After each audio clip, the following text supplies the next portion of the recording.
Welcome to steno dictation. Dictation 5 second बाद शुरू होगा।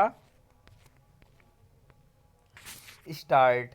यह निराशाजनक है कि लंबित आपराधिक मामलों को निपटाने के लिए सर्वोच्च न्यायालय ने उच्च न्यायालयों को अस्थायी न्यायाधीशों को नियुक्त करने की जो अनुमति दी थी, उसके अनुरूप किसी उच्च न्यायालय ने आगे बढ़ने की आवश्यकता नहीं समझी।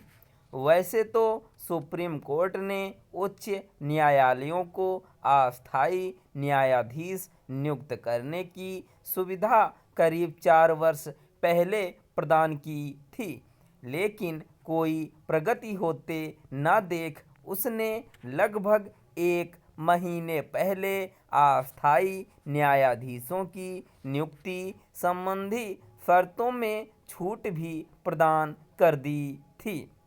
यह आश्चर्यजनक है कि इसके बावजूद किसी उच्च न्यायालय ने अस्थायी न्यायाधीशों की नियुक्ति करने में कोई रुचि नहीं ली।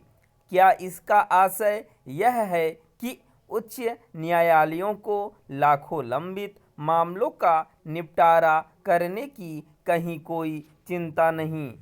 वस्तुस्थिति जो भी हो, यह ठीक नहीं कि लोगों को समय पर न्याय देने के मामले में कहीं कोई उत्साह नहीं दिखाया जा रहा है।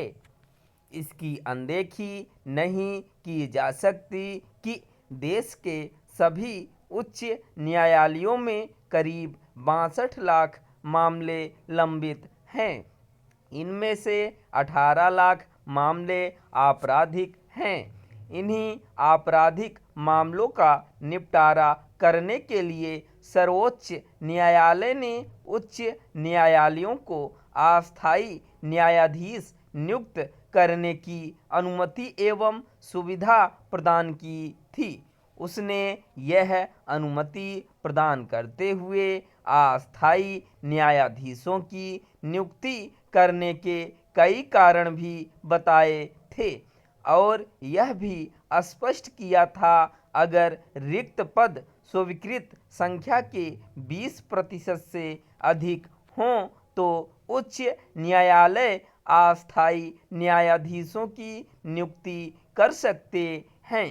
कोई नहीं जानता कि यह नियुक्तियां क्यों नहीं की गईं, क्योंकि देश का शायद ही कोई उच्च न्यायालय ऐसा हो जहां न्यायाधीशों के पद रिक्त न हों।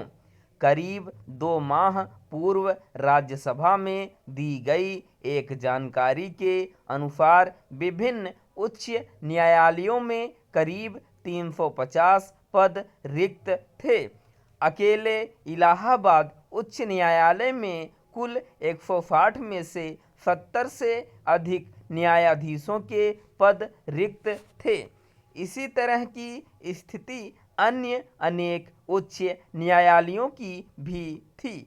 यह पहली बार नहीं है जब उच्च न्यायालयों ने न्याय चक्र को गति देने में उत्साह का प्रदर्शन न किया हो।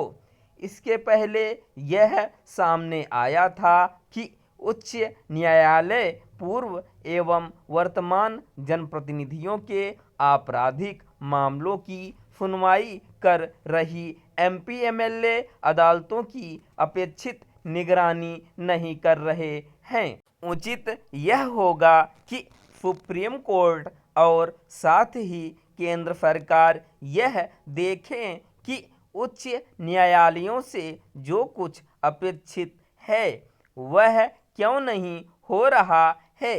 इसी के साथ यह भी आवश्यक है कि न्यायाधीशों की नियुक्ति की कॉलेजियम व्यवस्था में भी सुधार हो, क्योंकि उच्चतर न्यायपालिका में अस्थायी न्यायाधीशों के रिक्त पदों को भरने में बहुत समय लगता है। यह भी किसी से छिपा नहीं कि कॉलेजियम व्यवस्था अनेक विसंगतियों से ग्रस्त है। स्टॉप।